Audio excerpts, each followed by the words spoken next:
fear and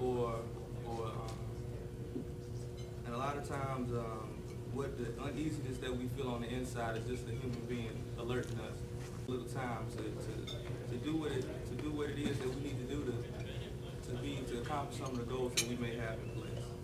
And this is exactly what I believe that Algenon has done with his life. In a sense, coming from the environment that he grew up in, being in a home where his mother or his father were not present, a young mother and a father that he never met. A situation like that would usually, cause someone not to be anything with themselves when they move on with their life.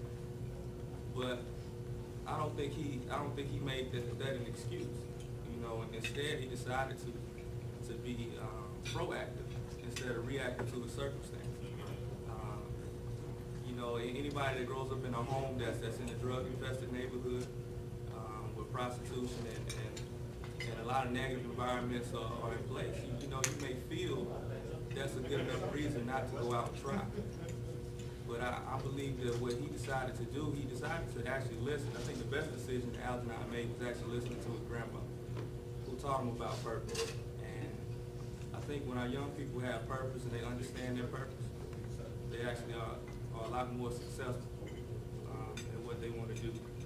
So, and these are just a few of the traits that I believe that he caught on to at an early age, despite of his circumstances. So from there, what he did, of course he went on to start Warden Black, a company, the company that he runs now.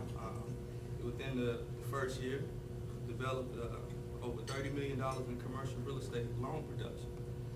And then over the course of the business so far, he's arranged over $100 million in commercial multifamily real estate loan transactions. So, anybody that's able to accomplish those type of things definitely has something to say, and I think something that we need to listen to. More so than that, I feel that he overcame the fear of failure. We may be afraid to actually get out there and see what it is, see what it is that it's going to take to actually accomplish that, what we want. So he actually went out, he understood his purpose, and then as a leader, I believe he sees the need to give back. He sees that it's not just about being successful and getting awards and accolades. It's about giving back and empowering other people to do the same thing. So,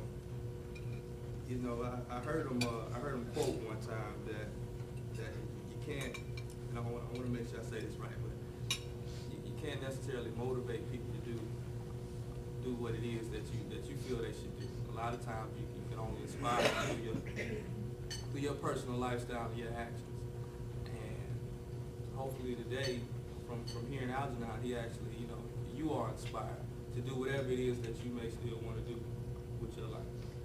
So without any further ado, I would like to present you all Mr. Algenon Cat.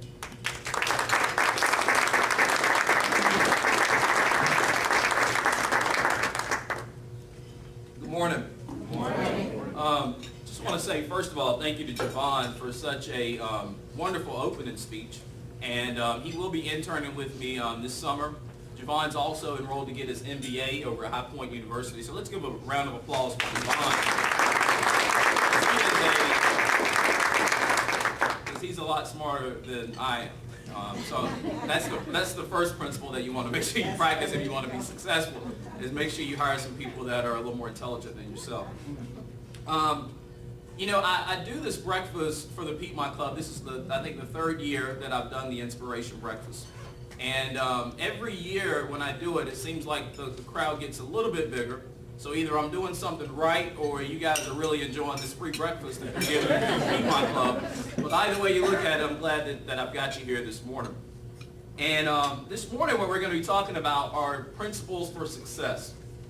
And I'm going to be talking about some daily principles that I follow in order to be successful. And I want to preface my presentation this morning with, these are not all the things that you need to do to be successful. I truly feel like in order to be successful, in order to reach successful outcomes, it takes a very well integrated strategy, which means you've got to have the right principles in place, but you also have to have the right relationships in place, and you've got to be able to have the right energy to go out and work very hard. So what I'm going to share with you this morning are 5 principles, and these are only 5 principles out of a much larger core set of principles that I try to practice daily. And I want to make it interactive, so if you have questions, please be sure to go ahead and ask as we're moving through the presentation. I want to start off with a question to you guys. How many of you, how many in the room have ever blamed someone or something for a circumstance in their life? It's probably about, all right, that's about the entire room. And that's fairly standard whenever I ask that question, has anyone ever blamed anyone? And the first principle that I want to attack, it talks about taking 100% responsibility for your life. And I'll repeat that. Taking 100% responsibility for your life is a principle that I practice. And here in America, we have this idea that we are entitled to a great life. And I'm here to report to you this morning that that is a myth, and it's one of the greatest myths that's ever been told. And many of us have a false expectation that someone or something is responsible for providing us with happiness, career options, or even good health. A majority of us in our community have a belief that one of 3 entities should always be responsible for making you happy. And that's either your government, or your church, or your company. And most of us here in America, that's our perception of things. Well, hey, you know what? I'm overweight. Well, it's all because the job won't put that wellness program in place. And that's the attitude that we often take. But it becomes really important that you take back control of your life by accepting 100% responsibility for everything that you experience in your life and everything that you do not experience in your life. So what does all that mean? It essentially means that success doesn't happen coincidentally, but instead success is deliberately created through consistent action and positive thought. So often we want to claim ownership in those things that are good in our life. Hey, I wanted that new job and I got it. I wanted that new car, so I went and bought it. So we want to claim ownership for those great things. But for those things that we have in our life, we want to blame someone else. But it doesn't quite work like that.